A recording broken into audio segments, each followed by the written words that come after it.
Hey everyone, welcome back to Alfred's Basic Adult Piano Course, Lesson Book Level 1.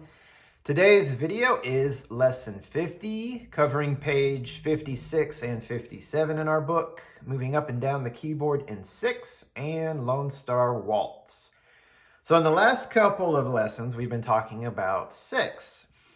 And in the right hand, you're going to start in your C position here on page 56.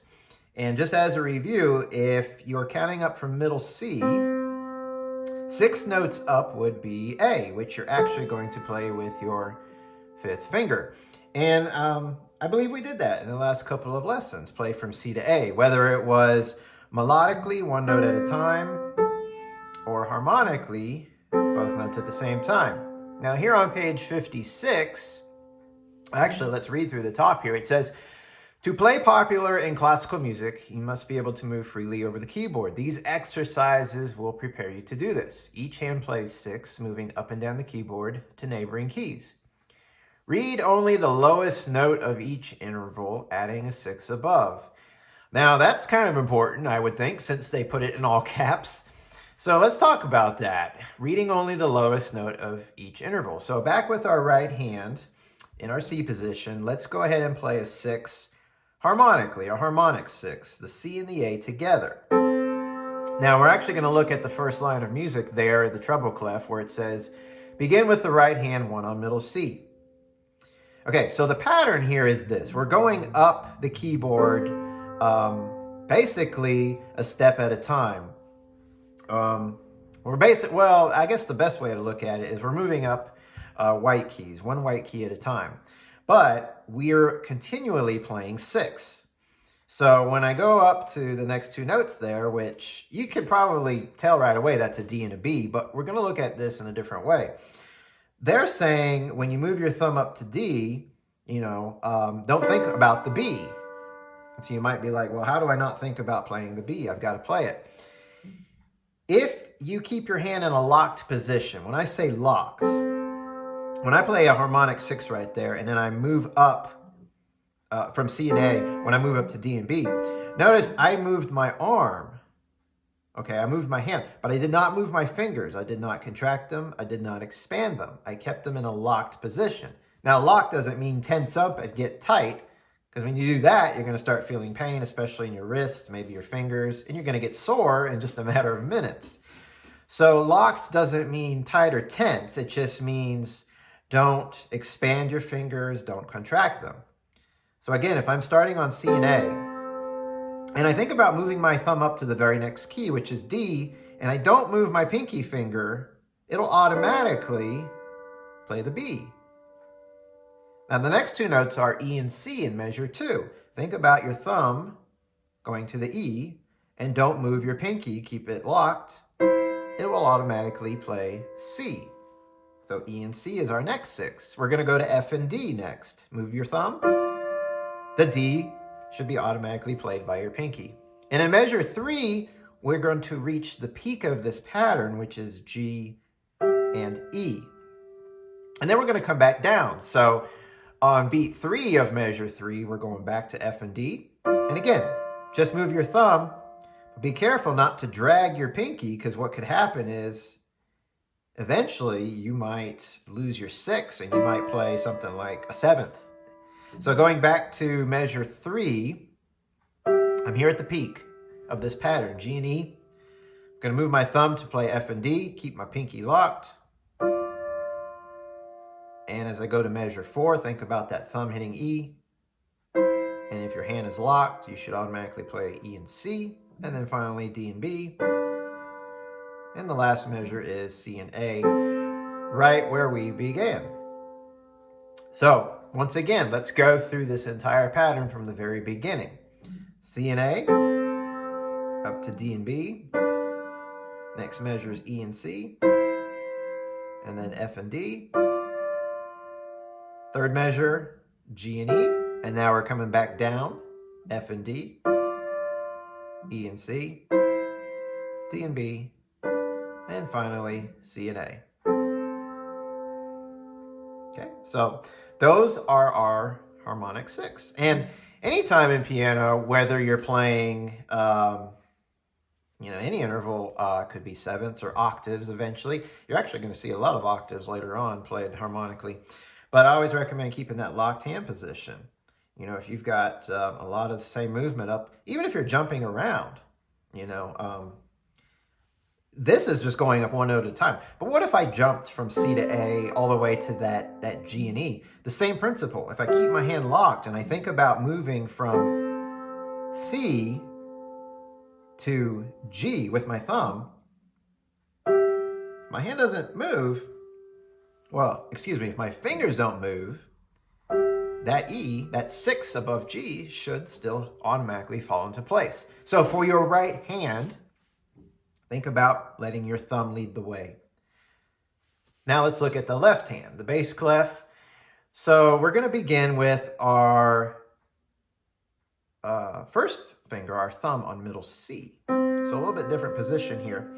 And we're going to go a 6 below that, which is E, with our pinky finger. So E and C. Now, this is going to be a little different because remember at the top it said read only the lowest note of each interval. So actually, instead of thinking about the C here, the lowest note is the E. Unlike the right hand, though, that's our pinky finger. So it's opposite, but the principle still applies. When I move my left hand down to the next interval here, D and B, think about moving the pinky. And if the thumb doesn't move, if it doesn't expand or contract, it will automatically play a 6 above D, which is B. The second measure, think about this pinky going down to C. Don't move your thumb, keep it locked. It should automatically hit the A. And then we're going to go down to B and G. And in measure 3, we've reached the bottom of our pattern, A and F. Because now we're going to come back up to B and G. And then C and A, D and B, and lastly, E and C. So, similar for the left hand. Principle's the same. The only thing that's different is the lowest note now, which kind of leads this, is your weaker finger, the pinky finger, rather than the thumb, which is what we were using in the right hand. So once again, let's run through the bass clef, starting with E and C, D and B, C and A, B and G. Measure 3, this is the bottom of our pattern, A and F, and now we're going to come back up. B and G, C and A, D and B, E and C. So you want to practice both of these several times before you go into Lone Star Waltz, because Lone Star Waltz is going to use some of this movement, especially in the right hand. On page 57, there's actually a lot of that movement being used. So since you're going to be using it a lot, again, be very mindful that when you're locked in that position we talked about, you're not tense, you're not tight. Because when you practice a piece like Lone Star Waltz, after a few minutes, you're going to start feeling it in your wrists. So keep the palm of your hand very soft. You want a soft feeling in there as you're moving. If that's not feeling too soft, then you're tightening up, and eventually things are going to start hurting and you're going to wear yourself out, like I said, in a matter of minutes. So it's not easy. It definitely takes some awareness and some practice just to be mindful of being relaxed. But that's just something that we have to also learn as we progress in our piano playing. All right, so once you're done with that exercise, let's go on down to Lone Star Waltz. It says there, this piece combines the positions used in London Bridge with moving up and down the keyboard in 6. So London Bridge was a lesson or two ago. And if you look at the right hand at the very beginning, treble clef of Lone Star Waltz, I believe this is the position they're talking about. So take your right hand into the C position, but it's sort of the extended position in a way, because instead of 2 on D, what you want to do is put 2 on E, and you're going to take your 5th finger over to A. So actually, if you line up your thumb on C, 2 on E, and your 5th finger on A, you've already outlined the first 3 notes of Lone Star Waltz in the right hand. Truthfully, you've actually lined out the entire first page. Because look at your fourth note in that first measure, the last note, beat 3 of the first measure. It's a G, and your fourth finger should already be on that G. They didn't mark it as 4, but that's just logic right there that it's going to be your fourth finger. So with this position, you've actually already got your G outlined. And notice where my third finger is. It's on F. Well, look at the second note in measure 2, third finger on F. And so this is actually the position we're looking for, which I think is actually what they did in London Bridge. So thumb on C, 2 on E, 3 on F, 4 on G, 5 on A. You stay there, you're in position for the entire first page of this piece. Page 57 is going to be a very different story. We'll get to that in just a little bit. So now that you've got your right hand in position, let's run through. Let's just focus on notes first before we dig into the rhythms. So again, middle C is your first note. 2 on the E, 5 on the A, and then 4 on G. But on measure 2, you do have to move the thumb to D. So the thumb either goes middle C or D. So there is that one finger that will have to move. So measure 2, the first note is thumb on D. But the 3 is still on the F like we talked about. 5 on the A, 4 on the G. Measure 3 is the same as measure 2. Thumb on D, 3 on F, 5 on A, 4 on G. Notice the last measure is middle C, so you've got to move your thumb to middle C, and you're just going to hold that for 3 beats. Now the bottom line is actually the exact same thing. Measure 1 is the same as measure 1 on the top line. C, E, A, G. Move the thumb to D for measure 2. D, F, A, G. Same thing, measure 3. D, F, A, G, and lastly, middle C for 3 counts. So I mentioned earlier, 3 beats in a measure, 3/4 time. There are eighth notes, so you got to do the and counting system. 1 and 2 and 3 and. So let's do that. Let's play these notes very slowly with our counting. And I'll give us a little count off. 1 and 2 and 3 and. 1 and 2 and 3 and. 1 and 2 and 3 and. 1 and 2 and 3 and. 1 and 2 and 3 and. Second line. 1 and 2 and 3 and. 1 and 2 and 3 and. 1 and 2 and 3 and. 1 and 2 and 3 and. So be very careful on the last measure of each line not to rush the dotted half note.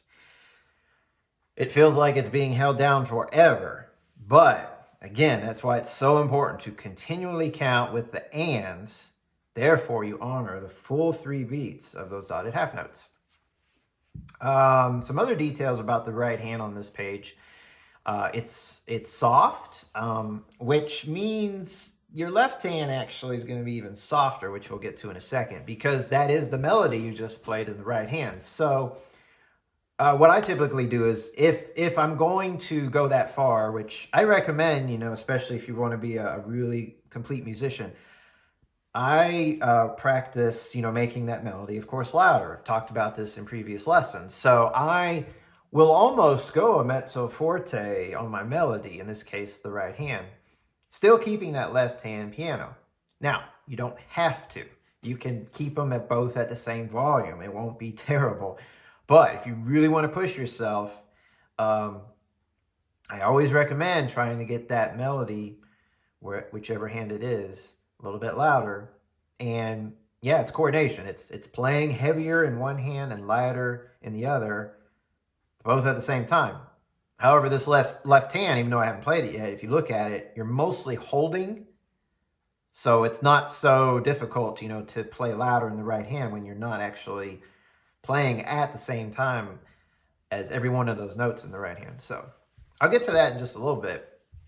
But that's one thing about the right hand. It's, I was going to say it's softer, but technically, if you can, make it louder since it's melody. The other thing is you notice every single measure of the treble clef, the right hand, there are slurs. So when you play it, obviously you're not going to do that. Smooth and connected. Much nicer effect, much nicer sound. There is some information here that, well, really pertains to both hands, but you notice where it says moderate waltz tempo above the first measure. It also says second time both hands 8 VA. 8 VA, if you recall, means 1 octave higher. And of course, both hands are going to play 1 octave higher. Second time means, obviously, the second time you play this page. When does that occur? There's no repeat at the bottom. But if you look over at page 57, it says DC al fine at the end of page 57. DC, da capo, means go back to the very beginning. And that's when you will play the right hand up here. So just remember, this is going to be after page 57 that you do that. The last two measures there at the bottom of 56 have a retardando. That is also the second time. So you'll not only be playing up here, but you'll be slowing down because you're getting to the end of the piece where it says fine. That's technically the end of the piece. The left hand, as I mentioned, is mostly dotted half notes. The measure 1, you're starting with a harmonic fifth. Now you're down here, actually. You did these exercises at the top of 56 right here. You started with middle C with your thumb and E, but you'll notice your notes are not that. You're actually going to be down in the standard C position. Your fifth finger's on C, your thumb is on G. So that's a fifth. That's not even a sixth. And so that's measure 1. Measure 2 is just moving that pinky finger to B. Now that is a 6, B and G. You're going to do that again in measure 3. Now measure 4, you're going to bring that fifth finger back to C on beat 1, 3 on E for beat 2, and the thumb on G for beat 3. One way you could look at this left hand is 2 chords that you've played in the past. The C chord, C, E, G, and the G7, B, F, G. So you've done that movement before. You'll notice the fifth finger when you play those chords goes from C to B. So measure 1 is actually an open C chord, meaning you don't have that E. So it's kind of like you're playing the C chord, but leave out the E. Measure 2, it's like the G7 chord, but you're not playing the F. And the same thing with measure 3. When you go to measure 4, you're actually going to a C chord, but it's broken, 1 note at a time. Now the same thing's going to occur in the bottom line. The first measure is that C and G. So it's like a C chord without the E. Measure 2, B and G, no F. Measure 3 is the same. The last measure is also a broken C chord, but it's a different type of broken C chord. C on beat 1, E and G on beat 2 and 3. So your hand position for the left hand is basically in the C chord position and the G7 position. You're just not always playing all the notes at the same time. It's interesting how the hands will work together here rhythmically, because in the first 3 measures, the right hand has all the movement. And the left hand is just sitting on these dotted half notes. When the left hand moves in the last measure of each line, that's where the right hand just kind of sits it out. So both hands are not really busy at the same time. That actually helps out, makes it a little bit easier when you're trying to play one hand louder than the other. So instead of going through the left hand by itself, since there's not a whole lot going on, I'm just going to go ahead and put the hands together. So still counting, 1 and, 2 and, 3 and, very slowly, because each measure is where it gets challenging, because that's where both hands make some sort of change, playing something different. So let's go ahead and do that. 1 and 2 and 3 and 1 and 2 and 3 and 1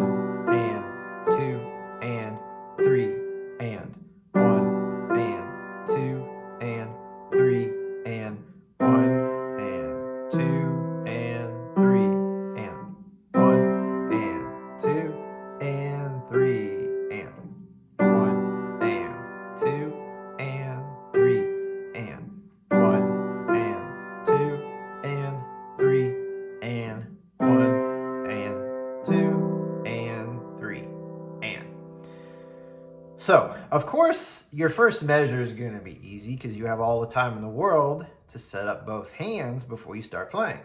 So you got your 5 and 1 on C and G in the left hand. And remember the hand position I've already outlined for earlier for the right hand. So you should be ready to go easily there on beat 1. And then, of course, the right hand takes the rest of that measure. But measure 2, you might be like, well, that's going to take me a second to readjust because I've got 1, my thumb in the right hand has to move to D. My 5th finger in the left hand has to move to B. So you've got 2 movements happening. So be aware that might take you a little bit of extra practice. So basically you're coming from this position. Your C's in both hands are moving opposite directions, down to B and up to D. So that's one way you can look at it. Now, you're there for the 3rd measure, so you don't have to move. But when you get to the last measure, you're going back where you started. So both 5th finger in the left hand, thumb in the right hand come back to C's. So it's those movements at the beginning of the 2nd measure and 4th measure that you might need to practice a little bit more of. The other thing that occurs, I had mentioned yet, the last measure of each line, you have pedal, the damper pedal, which as a review, that's the one on the far right if you're using a piano. If you're using a keyboard, that's probably the only pedal you've got. But there's no fancy pedaling here. It's just for those measures, so it's simple enough. Just when you hit beat 1 with both hands, go down with your foot at the same time. And then when you're done with that measure, right before you proceed to the bottom line, lift your foot, and then you're going to be off. Now, I didn't set up a camera for the pedaling on this video because there's so little pedal. But what I recommend is don't take your whole foot off the pedal when you play the bottom line. Keep your foot resting on it, but not, pushing down. I say keep it resting because when you get to the last measure on the bottom line, you're already right there and you can easily go down when you play your last measure. But if you have your whole foot off and your legs off to the side, what tends to happen is it takes more time to move it, and something like this could happen. You could slip right off because you weren't there and you tried to hurry back. So I always try to keep my foot on the pedal even if it's not being pushed down. All right, so that covers the first page. We still have all of page 57, but page 57, thankfully, is a lot of repetition. Now, I said earlier in the lesson that the right hand does a lot of movement. It does in the first 2 lines. I didn't see this right away, but the left hand also does a lot of movement. And when I say movement, I'm talking about these 6 that we reviewed earlier at the top of page 56. Now, if you use some of that at top of page 56, I think it'll make more sense when you look at page 57. So what I mean by that is back on page 56, the treble clef, where it says begin with right hand, middle C. We did this all the way up here. Measure 3 right there is G and E. Remember, that was the peak of our exercise before we came back down. Well, it's this coming back down movement that's actually being used at the top of 57. You're starting with G and E, and you're going to go down to F and D, E and C, and then measure 2, you're going to stop on D and B. Remember, when we do this, you're going to lead with the bottom note. So that's your thumb on G, move to F, and if your hand is in that locked position, this D will automatically be played with your 5th finger. Same with the E and C, and finally, D and B. When you go on to measure 3, be careful, you play the D and B again on beat 1. And then you're going to move up to E and C, F and D, and you think you're going to go to G and E, but no. The last measure goes back to E and C. So it's not quite the same, as the exercise on 56. All you gotta do is follow the bottom note. So once again, at the beginning of this line, I'm at G and E. Let's follow that bottom note, keeping our locked hand position. So we're gonna go to F, which is just down 1 note. Again, 1 note down to E. Next measure, down to D. Now measure 3, play the D again. go up one note to E, up one note to F, and last measure, go down one note to E. So if you follow it like that, you've got your locked hand position, you should be okay. Good news!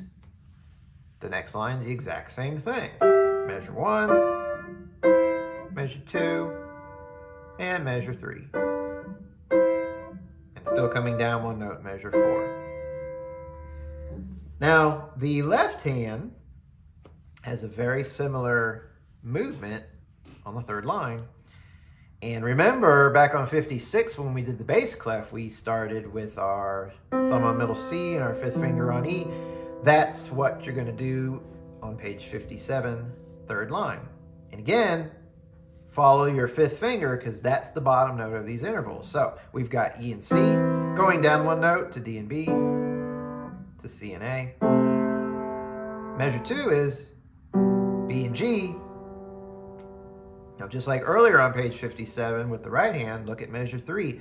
It's B and G again on beat 1. And then we're going up, C and A, D and B. And this one actually goes all the way up to E and C. So, almost, not quite, but this is almost a copy of the exercise on 56. The exercise on 56 went a little bit lower, went down to A and F. But this one goes down to B and G. But otherwise, it's the same. So back to the beginning of the third line on page 57. And remember on measure 3, play B and G again as you work your way back up. And I got good news once again. The fourth line is the same thing. So that makes it less work, actually. Page 57 looks like it's a lot, but a lot of repetition. All right, so that covers those 6 in both hands. Now, there's still some other material. Back at the first line, let's talk about what happens with the left hand. Measure 2, the left hand comes in on beat 2 and 3. You remember earlier on page 56, I talked about a G7 chord, which is B, F, and G. You've played this numerous times. On this second measure at the top of 57, you're just playing the F and G. That's it. So no B. But you see those little dots above the quarter notes.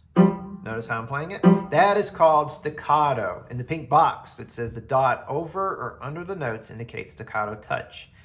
Make these notes very short. Now, I like to use an analogy, touching a hot stove. What happens when you touch a hot stove? You don't sink in and say, oh, that feels good. Of course not. You say, oh, that's hot. And if you do that effect on the piano, now it's okay if you snap back your wrist a little bit like I'm doing or lift your arm. In time, like, you know, everything on piano, eventually you won't have to do so much of that, but in the beginning it's okay. But notice the effect. Very short. Now here's where people get confused. They think short means faster.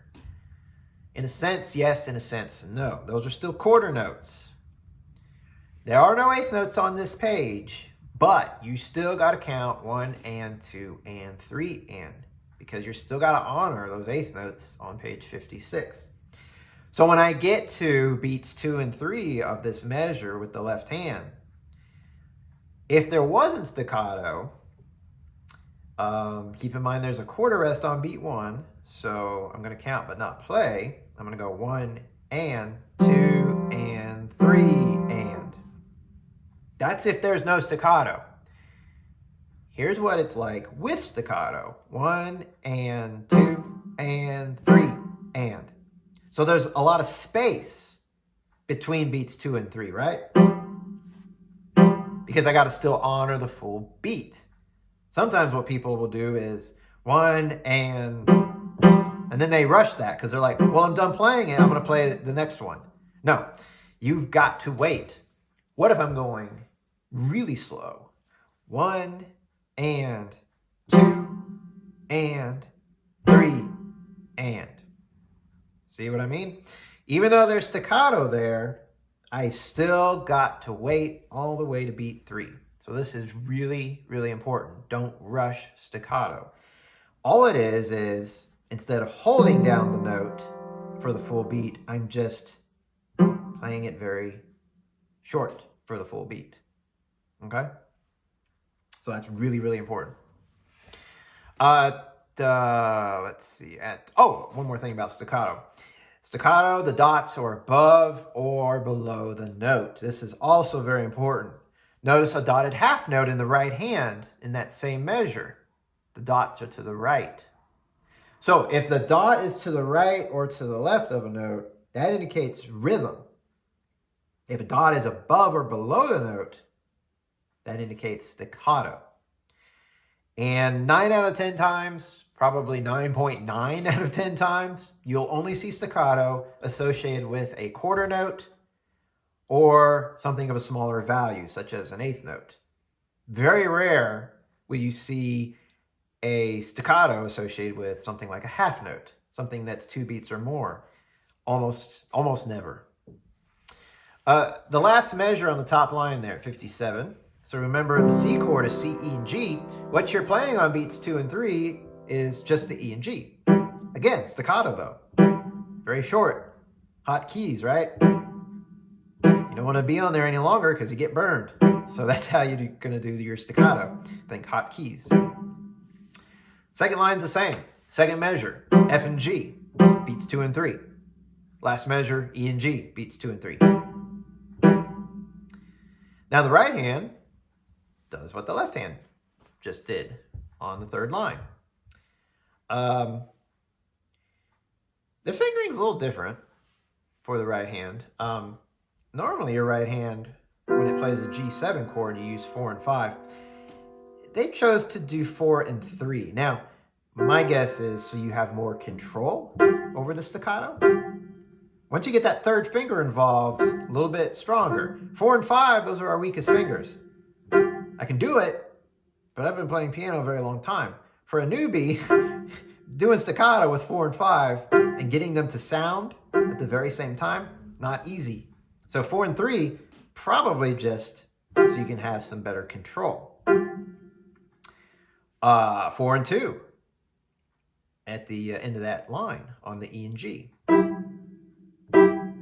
Again, 3 and 5, doable. Maybe 4 and 2 is easier. Now, here's the thing. If you discover, look, I like 3 and 5. That's easier for me. Go for it. Because there's so little going on with the right hand, you don't have to have this perfect fingering that's smoothly going to connect one note to the next. It's all staccato. There's so many rests. There's nothing smooth about it. So what I recommend is don't do 1 and 2 because the thumb can get so heavy, and these are supposed to be light. Again, I can do it, but I've trained for a long, long time. So, 4 and 3 is fine on the F and G. If you want to do 4 and 5, go for it. I think it's going to be harder. 2 and 3, you could. Now that I've done 4 and 3, though, I find it to be the most balanced. I mean, look, I'm using the center of my hand when I use 4 and 3. Same thing for E and G, 4 and 2, center of my hand. So there's a centered balance there that I think is important. But in the end, I guess leave it up to you. Whatever sounds the best and produces the best staccato. Fourth line, same thing. F and G on measure 2, E and G on measure 4. Now putting the hands together. Here's the good news. You're not playing any hand at the same time. You'll be holding one hand while the other plays at some point, but you're not playing at the same time. Still, this is going to be challenging. You've got 2 different things going on here, back and forth, you got to think about. At the top, you've got those moving 6 in the right hand, okay? Remember, lead with that thumb. And then you've got something very different. You've got this staccato on beats 2 and 3 in the left hand. Fortunately, your right hand's not playing, it's just holding. And remember to keep holding, it's a dotted half note, as you incorporate the staccato. Now, those are not staccato. And thank goodness, because that's not easy. Does it have to be perfectly smooth? No, it's impossible to play. Well, it's not impossible, but usually when you use the same fingers, 1 and 5, for different notes, it's really hard to connect. So don't make it choppy. Don't worry about it being extra smooth, but still, there is a contrast between this and this. All right, let's slowly put the hands together. I'm not even going to count yet.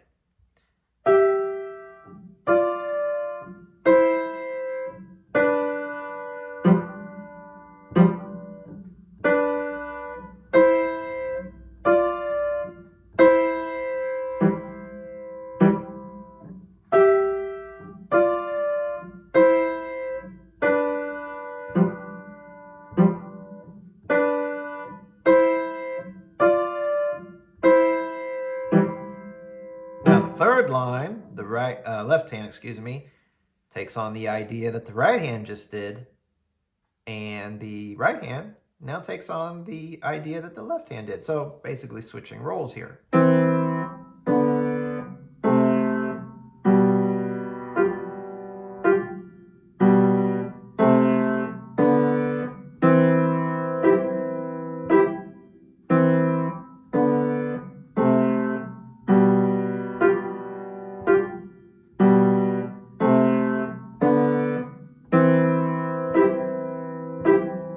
So, easier said than done. This is going to take some practice. The right hand in the first two lines, that's your melody. Usually whatever the moving parts are, that's your melody. Okay?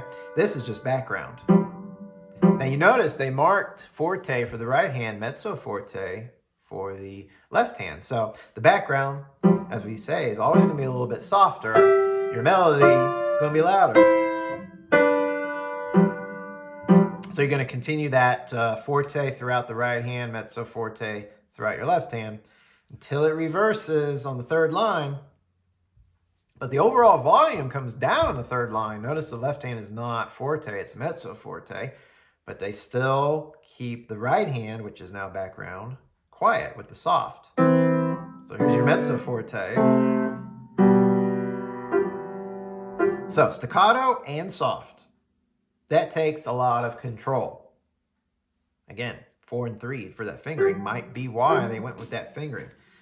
To have as much control as possible to do a staccato and soft staccato at that successfully. Playing the notes at the same time, you don't want this. You got to have them together like one. So that'll take some practice. The other spot that may take some practice is the transition. From the end of the second line, you are right here. Let's see. This is the last thing you play at the end of the second line. So you got to look at where your left hand goes in the third line. So right now your left hand is third finger E, thumb on G. At the beginning of the third line, you are playing an E and a C, but the E is going to be with your fifth finger and the C is going to be with the thumb. Okay, so you got to practice going from 3 and 1 on E and G to 5 and 1 on E and C. Now, here's the thing about staccato.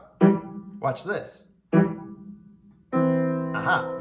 I can use that little bounce to hop on over and land on E and C. So I don't have to be smooth about it and try to, smoothly move my fingers across the keys. I can bounce off and land like that. Still takes some practice, but that's the advantage, I think, of staccato in that situation. Your right hand was on E and C. It's got to go to F and G, but remember, it's not like this right here. Oh, that would be so easy to just go F and G with my thumb and second finger. But we talked about playing staccato, soft, and short. Thumb is not very good at soft and short, but 4 and 3 is. So you got to practice going from 1 and 5 on E and C at the end of the second line to 4 and 3. Now you're like, I got a measure and a beat to do that in. I got all the time in the world. Yeah, but you're also playing in your left hand, so you're still busy thinking. So at the end of the second line, again, you are right here. You're going to do that staccato and hop movement, and probably You can wait until beat 1. I mean, you can wait till last minute and move. And that's probably fine. Some people might actually want to be moving their right hand. But now that I've done it, I recommend as soon as you hit that B and G, move your right hand. But remember, it's a little bit of a movement. You got to practice. Now, once you're there, now you're set up for the whole bottom 2 lines. So it's the transition from the second to third line that will take some practice. Speaking of transitions, where are we at the bottom of page 57 at the last measure? We're right here. Where do we go? At that point, we go back to the beginning, right? Now your thumb, your first note on page 56 was middle C, which actually your thumb in the left hand is playing at the moment. So keep in mind, that's where your thumb in the right hand is going. Good news though. Your second note on page 56 was a 2 on E. You're actually already there because back on 57, you played E and G with 2 and 4. So actually, this fingering back on 57 sets you up for that hand position back on 56. So that's kind of neat. But your left hand is on E and C at the bottom of page 57. You got to go down to C and G. They're not the same intervals, unfortunately, because earlier in the lesson I said, well, if this is a 6, you know, keep that hand locked, but those first 2 notes are not G and B, it's G and C. So as you're moving from the E and the C here, you will have to contract the hand a little bit to get C and G. You're going from a 6 to a 5th. That will take a little bit of practice. So again, the end of page 57, you're here, and you're going to go there. And you don't get any breaks. There's no rest. There's no slowing down at the end of 57. It's just 1 and 2 and 3 and 1 and 2 and 3 and saying that's too fast. I can't do it. It's all right. Slow it down. Slow it down. Find whatever count it takes to make sure you get there evenly. But before you even do that, like I said, practice the jumps, practice the transition. Memorize this in the left hand. Feel that you're going to that C and G before you even get there. You know ahead of time. That's when you really know something. All right, now to put it all together, both pages. So again, the roadmap is page 56, page 57, back to 56. I just made a mistake. Oh boy, I made a huge mistake. I think I need to actually edit this on my video. You're here at the end of page 57. But both hands are going up the octave. So, what does that mean for the right hand? Well, this hand position is going to be up here now. So you're jumping from here up the octave here. Your left hand, your thumb is on middle C. When you play C and G on page 56 up the octave, that means your 5th finger is coming to middle C. And then your thumb is on G there. So actually, you're going from E and C here to C and G there. So the transition from page 57 is here to here. That will take some practice. And you're going from a 6 in your left hand to a 5th. So the hand contracts. It's unfortunately not this where I can keep it locked, because then I'm going to play the wrong note. So E and G to C and G. Now your right hand, you can actually take the 2 on E and the 4 on G and move it right there. And your other fingers are going to be in the position. So that's kind of cool. All right, so let's put it all together. Page 56, page 57, and then back to 56, both hands up an octave, plus slowing down, retardando, the last 2 measures. So I'll give us a count off, and then I'm just going to play. Try to go as slow as I can. 1, and 2, and 3, and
Yeah, so a lot going on in this piece. There is one more transition I forgot to go over, and that is from 56 to 57. So at the bottom of 56, you're right here. Your left hand's actually already in a good spot, because when you hit the second measure on 57, F and G is 1 and 2, and look at my fingering for the left hand right now. 1 and 2 is right there. But your right hand is the one that's got to jump. So you're on middle C, and you got to jump up to G and E. When you're jumping from a single note to the interval of a 6, you can do it in two ways. You could follow your thumb, but remember, you're not in a locked position right now. You're just playing a single note. So your pinky may be anywhere. So if I move my thumb to G, I've still got to move that pinky in place for E. Now, once I'm there, I'm locked for this. So you could also say, well, let me move my pinky finger to E and focus on that. Because your hand is moving in that direction. So you could look at it that way, as the pinky leads to E, but you still got to make sure thumb's on G. Ultimately, what are you going to do? Pretty much memorize it. You're going to just over and over, just memorize, this is where I'm going. And when you practice it, what I would do is actually start on G and E, say, this is where I'm going. Let me get a good feel for this, rather than, this is where I'm coming from, let's see if I can get to where I'm going. No, always look at it as, there's my landing spot, now what am I coming from? So almost work it backwards. Feel very secure about where you're going to. All right, so lots and lots of things to work on. Plus, I played that at a slow tempo. This is a moderate waltz tempo. So in just a second here, I'll play it one more time so you can hear the faster tempo. But a lot to work on, like I said. You've got these 6, which is new for us today. You've got the staccatos, which is new for us today. Playing louder in one hand, softer in the other. The transitions I talked about, from the bottom of 56 to the top of 57, from the last measure on the second line of 57 to the first measure on the third line. And of course, the big transition going from the bottom of 57 up an octave in both hands when you go back to 56. So that's a big one there too. Don't forget, you got pedaling. Last measure of each line on page 56. Now, when you play all of page 57, you can actually move your foot to the side of the pedal. You don't have to keep it up on the pedal for that long of a period of time. But what I do is I kind of use my heel and just, and then pivot, just turn. But my heel is kind of always in front of the pedal. Again, I apologize not having a video in front of it, a video showing you my pedaling for this lesson. But again, there's so little pedaling, I wasn't going to worry about it too much. All right, so one more time, I'm going to play it all the way straight through, a little bit faster so you can hear this moderate waltz tempo. So 1 and 2 and 3 and...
So naturally, this is our most difficult, our longest lesson yet, and most challenging. So I wish you the best on it. If you have any questions, comments at all, please feel free to leave anything in the comment section below. And I wish you all the best, and do spend a good amount of time on this piece for sure.